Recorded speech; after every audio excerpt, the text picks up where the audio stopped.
The Crusades were not simply a series of holy wars fought between two civilizations, but a clash of ambition, ideology, politics, and cultural misunderstanding that stretched over centuries. At their core, they were supposed to be religious expeditions, called by the papacy to liberate the Holy Land from Muslim control and defend Christian pilgrims traveling to sacred sites. Yet behind the banners of the cross lay a mixture of motives ranging from the quest for wealth, land, and honor, to dynastic ambitions and the promise of eternal salvation. Within this turbulent landscape of faith and power, a single miscalculation by the Crusaders would alter the course of these campaigns forever, reshaping not only the balance of power in the Middle East but also the very way the Crusades were remembered in history. This mistake, a fatal combination of arrogance, disunity, and overconfidence, would come to symbolize the limits of European expansion and the formidable resilience of the Muslim world. The Crusades had begun with stunning victories. The First Crusade captured Jerusalem in 1099 after a brutal siege, establishing Latin Christian states across the Levant. To the Crusaders, this triumph was proof that God was on their side, that their swords were sanctified, and that they had truly become the soldiers of Christ. But their occupation of Jerusalem and surrounding territories was precarious from the very beginning. They were small in number, surrounded by a sea of Muslim powers, and constantly dependent on reinforcements from Europe. The Crusader states, Jerusalem, Antioch, Tripoli, and Edessa, were like fragile islands of Latin Christendom in a hostile ocean. Their survival required diplomacy, discipline, and constant vigilance. But with each passing decade, the Crusaders began to act as though their dominance was permanent, as though their victories had made them invincible. This illusion would be shattered at a critical battle, one often remembered as the turning point that changed everything. It was not only a clash of armies but of strategies, cultures, and egos. The Crusaders, fueled by confidence in their knightly traditions and heavily armored cavalry, believed that no force on earth could withstand their charge. They saw themselves as the hammer of God, destined to break apart any enemy formation. Yet their opponents, led by one of the greatest Muslim commanders in history, understood their weaknesses far better than they understood themselves. Patience, maneuverability, and a mastery of the terrain would prove to be the decisive factors that exposed the flaws in Crusader strategy. What unfolded was more than just a military defeat, it was a catastrophe that would unravel decades of Christian presence in the Holy Land. At the heart of the Crusaders' mistake lay a fundamental misunderstanding of the enemy they faced. They had grown used to fighting in Europe, where feudal armies clashed in brutal but relatively short battles. Their heavy cavalry, armored knights on horseback, had long dominated the battlefields of France, Germany, and England. But the Muslim armies of the Middle East were built on different principles. They relied on speed, mobility, and the devastating effectiveness of mounted archers who could strike from a distance and retreat before being engaged. Rather than confronting the Crusaders head-on, they wore them down with constant harassment, cutting off supplies, ambushing stragglers, and luring them into traps. The Crusaders' heavy armor and long supply lines made them vulnerable in the heat of the Levantine sun, and their arrogance made them blind to the dangers of being drawn too far from their bases. The fatal mistake came in the form of a decision made at a moment of pride and desperation. The Crusaders were called to defend one of their strongholds that had come under Muslim attack. Instead of waiting behind fortified walls, where they could have held out and forced their enemies into a costly siege, they chose to march into the open desert to face them. This was not simply a tactical decision but a reflection of their mentality. To retreat or wait for reinforcements would be seen as cowardice, to fight boldly in the field was the true mark of knightly honor. Yet this sense of honor blinded them to the practical realities of warfare in the Middle East. By abandoning their strong defensive positions and exposing themselves to the heat and thirst of the battlefield, they set themselves up for annihilation. As the Crusader host marched under the blazing sun, their water supplies dwindled, and their cohesion began to falter. The Muslim army, led by a master tactician who understood the environment far better, controlled the wells and water sources. Every move the Crusaders made was shadowed, their retreat cut off, their supply lines harassed by relentless skirmishes. By the time they reached the battlefield, they were exhausted, dehydrated, and already demoralized. Still, their leaders ordered them to press forward, confident that one mighty cavalry charge would scatter the enemy. But when the charge came, it was met not with fear but with precision. Arrows rained down upon them, horses collapsed under the strain, and knights who had once been feared for their invincibility were cut down or captured. What had begun as a proud march of warriors ended as a broken column of corpses and prisoners. The defeat was total. The king of Jerusalem himself was taken prisoner, along with many of the most powerful barons of the Crusader states. The relic of the true cross, carried into battle as a divine talisman, was seized by the Muslims, a devastating blow to the morale of Christendom. For the Crusaders, this was more than just a lost battle, it was the collapse of their entire system of defense in the Holy Land. One by one, their cities and fortresses fell, with Jerusalem itself eventually returning to Muslim hands. The shockwaves reverberated all the way to Europe, where news of the disaster spread like wildfire. The Pope called for a new crusade to recover what had been lost, but the sense of invincibility that had once surrounded the Crusaders was gone forever. What made this battle truly decisive was not just the scale of the loss but the way it exposed the Crusaders' greatest flaw, their inability to adapt. Time and again, they underestimated their opponents, clung to outdated strategies, and allowed pride to dictate their choices. They believed that God would always guarantee their victories, ignoring the fact that war was as much about discipline and strategy as it was about faith. Their enemies, on the other hand, learned from each encounter, refining their methods, uniting under strong leadership, and using the land to their advantage. The fatal mistake of marching into the desert without adequate preparation symbolized the broader failure of the Crusader project, a refusal to see the world as it was, rather than as they wished it to be. For the Muslim world, the victory was more than a military triumph, it was a moment of unification and renewal. Under the leadership of their commander, the various Muslim factions that had once been divided between Sunnis and Shiites, Turks and Arabs, came together in common cause against the Crusaders. The victory gave them not only territory but also a sense of divine validation, a belief that God favored their struggle just as much as the Crusaders had once believed he favored theirs. It set the stage for a new era in which Muslim powers would dominate the eastern Mediterranean and push back against European incursions for centuries to come. For Europe, the defeat forced a reckoning.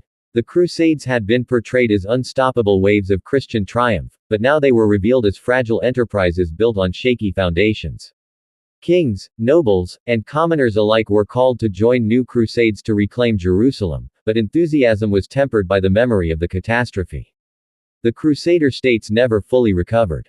Though new expeditions were launched, and temporary victories achieved, the momentum had shifted permanently. The Muslim world had proven that it could not only resist but decisively defeat the armies of Christendom. The era of easy victories was over. Looking back, historians see this battle as the moment when the balance of the Crusades shifted irreversibly. It was not the first defeat suffered by the Crusaders, nor the last, but it was the one that revealed their vulnerability most clearly. The fatal mistake that led to their downfall serves as a lesson in the dangers of arrogance and the importance of adaptability. Wars are not won by faith alone, nor by clinging to outdated traditions, but by understanding the enemy, mastering the environment, and learning from past failures. The Crusaders' failure to grasp this truth ensured that their glory in the Holy Land would be short-lived, while their enemies would go on to write a new chapter in the history of the region. Even centuries later, the story of this defeat continues to resonate. It is remembered not only as a tale of knights and kings but as a turning point in the long struggle between East and West. It reminds us that no empire, however powerful, is invincible, and that a single mistake at the wrong time can alter the course of history. The Crusaders' fatal mistake was more than a military blunder, it was the collapse of an entire worldview, a moment when dreams of eternal conquest gave way to the hard reality of defeat. And in that moment, the Crusades were forever changed. Origins of the Crusades and the initial Christian victories in the Holy Land. The Crusades began at the close of the 11th century, when Pope Urban II called upon Christians in Europe to march to the east and reclaim the Holy Land from Muslim control. The response was overwhelming, with nobles, knights, peasants, and adventurers all driven by a mixture of faith, greed, and the promise of eternal salvation. The First Crusade 1096-1099 shocked the world with its outcome. Against all odds, the poorly organized but fiercely motivated Crusaders managed to carve their way through Anatolia and Syria, capturing Jerusalem in 1099 after a brutal siege that ended with rivers of blood in the Holy City. To the Crusaders, this was proof of divine favor, God had granted them victory over impossible odds. Their conquest established the first Crusader states, small Latin Christian kingdoms set up on land that had been controlled by Muslim rulers for centuries. These victories gave Europe a sense of triumph and destiny, convincing many that the Crusaders were invincible. Yet hidden beneath the glory was fragility. The Crusader territories were small, isolated, and surrounded by enemies who would eventually learn from their defeats and prepare to strike back. Establishment of fragile Crusader states surrounded by hostile Muslim powers. The establishment of the Crusader states, Jerusalem, Antioch, Edessa, and Tripoli, was hailed as a miracle in Christendom. But these fragile realms were born in a hostile environment. Their populations were small, composed mostly of garrisons of knights and settlers from Europe, living amidst a sea of Muslim, Jewish, and Eastern Christian inhabitants who often resented their rule. The Crusaders depended heavily on reinforcements and supplies from Europe, which took months, sometimes years, to arrive. Moreover, geography worked against them. The Crusader states were separated from Europe by vast distances and had to maintain long, vulnerable supply lines through hostile territories. Their survival relied on diplomacy with some Muslim rulers who were willing to ally temporarily against rivals, but these pacts were unstable at best. Internally, the Crusaders themselves were divided by rivalries among lords who often placed personal ambition above collective defense. The Latin kingdoms were glittering islands of Western feudalism transplanted into the East, but they stood precariously amid larger, more powerful Muslim states. The Muslim world at first was divided. Seljuk Turks, Fatimids of Egypt, and smaller emirates all clashed with each other, but the Crusaders' presence would eventually encourage a unification that would spell their doom. Overconfidence and arrogance of the Crusader knights due to early triumphs. The early victories of the Crusades filled the knights of Europe with overconfidence. The capture of Jerusalem, which they believed was a miracle, gave them a sense of divine invincibility. Many knights began to believe that their heavy cavalry charges, which had crushed opponents in Europe, were unbeatable on any battlefield. They carried themselves with a sense of superiority, dismissing the tactics and strategies of their enemies as inferior. This arrogance was reinforced by the feudal culture of knighthood, where honor, bravery, and aggressive combat were seen as the ultimate virtues. To wait behind walls or to avoid direct battle was considered cowardice, and the Crusaders often sought decisive field engagements to prove their valor. Yet this very mindset blinded them to the realities of warfare in the Middle East. The climate, terrain, and style of warfare were vastly different from Europe. Muslim armies, especially under capable leadership, emphasized mobility, discipline, and attrition, while the Crusaders insisted on clinging to frontal charges and set-piece battles. Their arrogance kept them from adapting, and over time, this overconfidence became their greatest weakness. When they faced an opponent who understood their flaws, their supposed invincibility collapsed, exposing the fragility of their power. Muslim leaders gradually uniting under strong command, e.g., Saladin. One of the defining features of the early Crusades was the disunity of the Muslim world. Rival dynasties, sectarian differences, and power struggles between Turks, Arabs, and Egyptians allowed the Crusaders to seize territory and hold it. But this division would not last forever. Gradually, a new generation of Muslim leaders emerged who understood the threat posed by the Crusaders and sought to unite the Islamic world under a common cause. Among them, the most celebrated figure was Salah al-Din Yusuf ibn Ayyub, known in the West as Saladin. Rising from the service of his uncle Shirkuh in Egypt, Saladin became Sultan of both Egypt and Syria, bringing together two major centers of power. Unlike earlier Muslim rulers, who often prioritized local rivalries, Saladin made the fight against the Crusaders his central mission. He combined political skill with military genius, using diplomacy to consolidate Muslim unity while employing mobility and patience on the battlefield. His leadership inspired Muslim soldiers and restored their confidence after decades of setbacks. For the Crusaders, this meant that the divided enemies they had once exploited were now transforming into a disciplined and united front, led by a commander who would exploit every weakness they displayed. The strategic importance of Jerusalem and the sacred relic of the true cross. Jerusalem was not just a city, it was the symbolic heart of the Crusades. For Christians, it was the site of Christ's crucifixion and resurrection, the ultimate prize and the spiritual justification for their campaigns. For Muslims, it was the third holiest city after Mecca and Medina, home to the Al-Aqsa Mosque and the Dome of the Rock. Its control carried immense religious and political weight on both sides. The Crusaders held Jerusalem as their crown jewel, believing that its possession marked them as God's chosen defenders. To strengthen their army's faith, they carried the relic of the true cross, the very cross upon which Jesus was believed to have been crucified, into battle as a talisman. This relic was treated as a divine guarantee of victory, reinforcing the Crusaders' belief that God was always on their side. Yet this reliance also blinded them to the practicalities of warfare.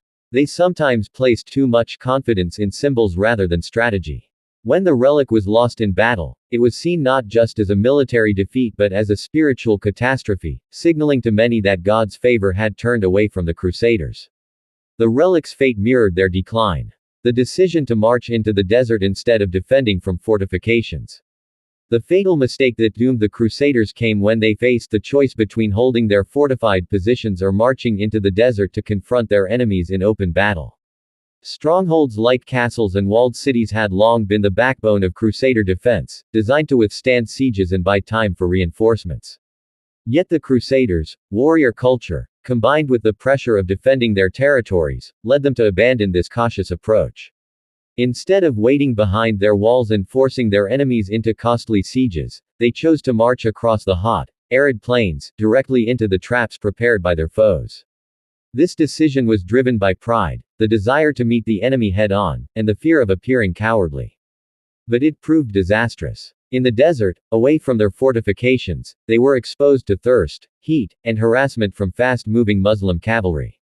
By committing to an open-field confrontation in hostile terrain, they stripped themselves of their greatest advantage, defensive strongholds, and handed the initiative to their enemies. This decision, born of arrogance and miscalculation, was the turning point that transformed a potentially manageable conflict into a total catastrophe. The scorching heat, lack of water, and exhaustion weakening the Crusaders. Marching across the Levantine desert was no small ordeal. The sun was merciless, the heat unrelenting, and the Crusader armies were not well prepared for prolonged campaigns under such conditions. Their heavy armor, designed for the cooler climates of Europe, became suffocating in the burning heat. Horses collapsed from exhaustion, knights staggered under the weight of their gear, and infantrymen suffered thirst to the point of delirium. Muslim forces, having secured the wells and water sources along the Crusaders' route, made sure their enemy was denied the relief of fresh water.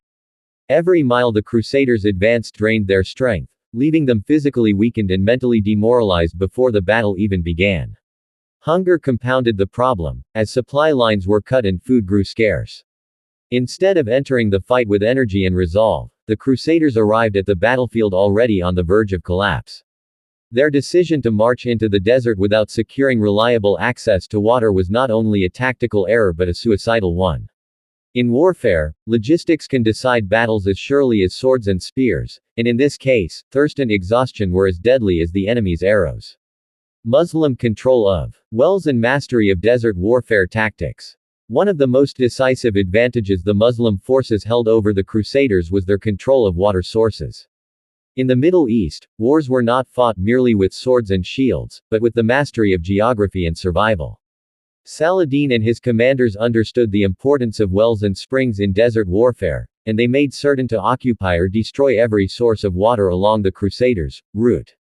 Deprived of water, the heavily armored knights became walking corpses, staggering forward in the unbearable heat. By the time the Crusaders reached the battlefield, they were weakened beyond recovery. This strategy was not accidental, it was deliberate, a calculated plan to exhaust the enemy before a single arrow was fired. Beyond this, the Muslim cavalry used the desert terrain to their advantage, moving swiftly and encircling their foes.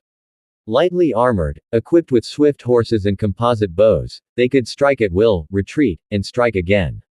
The Crusaders, weighed down by armor and fatigue, could not match this mobility. Every step into the desert was a step deeper into the trap laid for them. It was not brute strength but control of resources and terrain that determined the outcome. The Crusaders' reliance on heavy cavalry charges and outdated strategies. The Crusader knights saw themselves as the hammer of God, invincible warriors who could smash through any army with the sheer force of a cavalry charge. This faith in the power of their mounted knights had been proven time and again in European battles, where heavily armored lances on horseback broke enemy lines with devastating effect. However, in the Middle East, these tactics were far less effective.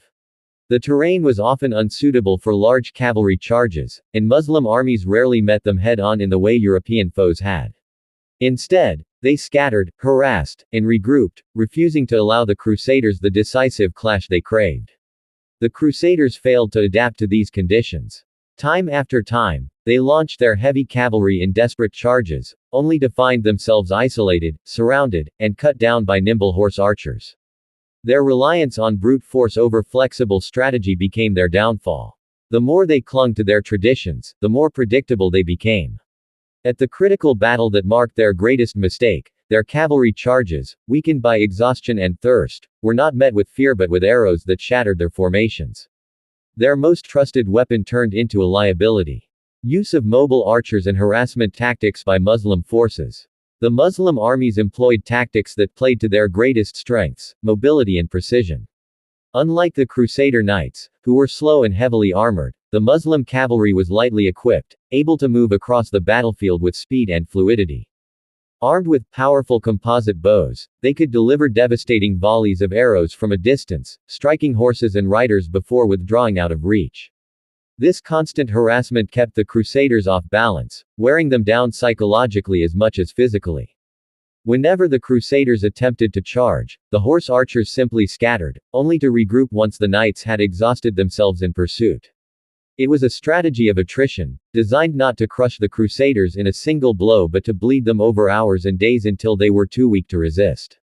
The battlefield became a cage where the Crusaders were slowly suffocated, unable to force their opponents into the kind of direct clash they desired.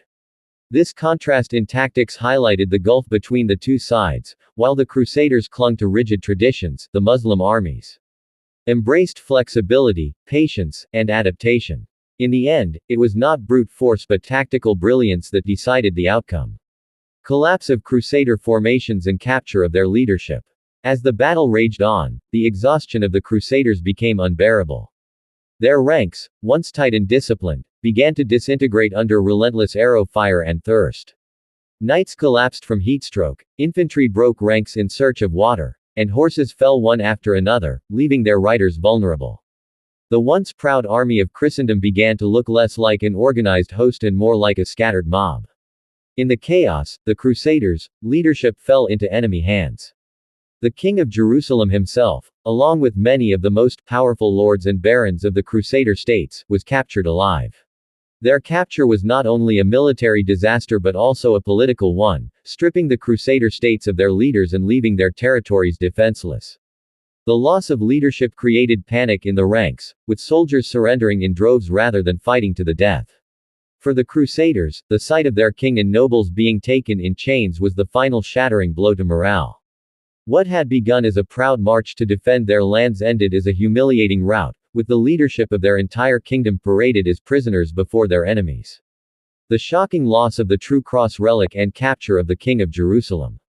Perhaps the most devastating psychological blow to the Crusaders was the loss of the relic of the True Cross. This sacred object had been carried into battle as a divine shield, believed to guarantee victory through God's blessing. For years, its presence had reassured the Crusaders that they were fighting under heaven's direct favor. But when the relic was seized on the battlefield, it sent shockwaves through the Crusader ranks. The loss was seen as more than a material defeat. It was interpreted as a sign that God had abandoned them. To lose the relic and their king in the same battle was an almost unimaginable calamity. The King of Jerusalem, captured and humiliated, became a bargaining chip in Saladin's hands, further weakening the Crusader states. Europe, when it heard the news, was stunned into silence before erupting in grief and fury. The relic that had once inspired entire armies was gone, and with it, the spiritual foundation of the Crusader cause seemed shaken. The combination of divine and royal loss marked this battle as more than just a defeat. It was a spiritual collapse, signaling that the era of Christian dominance in the Holy Land was ending. Fall of Jerusalem and rapid collapse of Crusader-held territories.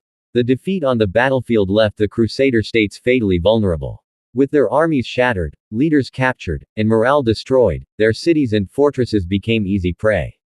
Saladin's forces wasted no time in pressing their advantage. One by one, towns and castles that had taken decades to establish fell swiftly to Muslim control.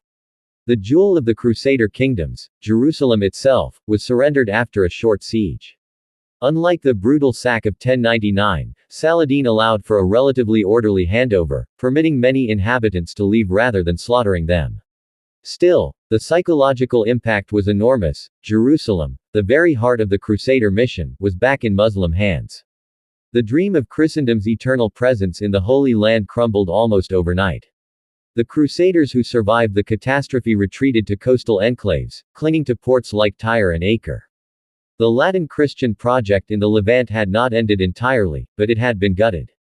The rapid collapse of Crusader-held territories showed how dependent their states had been on military strength and leadership. Once that strength was broken, their kingdoms were revealed to be castles built on sand, easily swept away by the tide of Saladin's victory. The ripple effect in Europe. Shock, new crusade calls, but shaken morale. When news of the disaster reached Europe, it struck like thunder. For decades, the Crusades had been portrayed as holy victories blessed by God, a righteous expansion of Christendom. The shocking defeat overturned this narrative in a single moment. The Pope and Christian leaders across Europe were horrified, and almost immediately calls went out for a new crusade to reclaim Jerusalem and restore Christian honor. Kings and nobles responded, including figures such as Richard the Lionheart of England, who would later lead the Third Crusade. Yet enthusiasm was mixed with grief, anger, and doubt. Many wondered how such a disaster could have happened if God truly favored their cause. The loss of the true cross and the capture of the King of Jerusalem were seen as divine judgment, forcing Europe to grapple with the idea that perhaps their mission had been tainted by pride or sin. Recruitment for the next crusade was strong, but morale was forever shaken. The Crusaders were no longer viewed as invincible warriors, they were mortals who could be defeated, humiliated, and undone by their own mistakes. The aura of unstoppable Christian conquest had been broken. Long-term consequences, the Crusades permanently shifted in favor of Muslim powers. The fatal mistake of the Crusaders marked more than just the loss of one battle, it marked the permanent turning of the tide. After their catastrophic defeat, the Crusaders never again enjoyed the same dominance they had during the first century of their presence in the Holy Land. Muslim powers, inspired by Saladin's leadership and victory, gained momentum and unity, while the Crusader states became fragmented and dependent on reinforcements from Europe. Even though later crusades, such as the Third, achieved temporary gains and dramatic confrontations, the overall trajectory had changed irreversibly. Jerusalem would never again be under stable Christian control. The Crusader presence dwindled to a few coastal cities, and eventually, even those would fall. For Europe, the Crusades shifted from triumph to struggle, from expansion to desperate defense. For the Muslim world, the victory was not just military but spiritual, proving that the Crusaders were not invincible invaders but mortal enemies who could be defeated. The fatal mistake of abandoning their strongholds and marching into the desert became a symbol of hubris, a reminder that arrogance and poor judgment can unravel even the most powerful armies. The Crusades, once full of Christian glory, had been forever changed.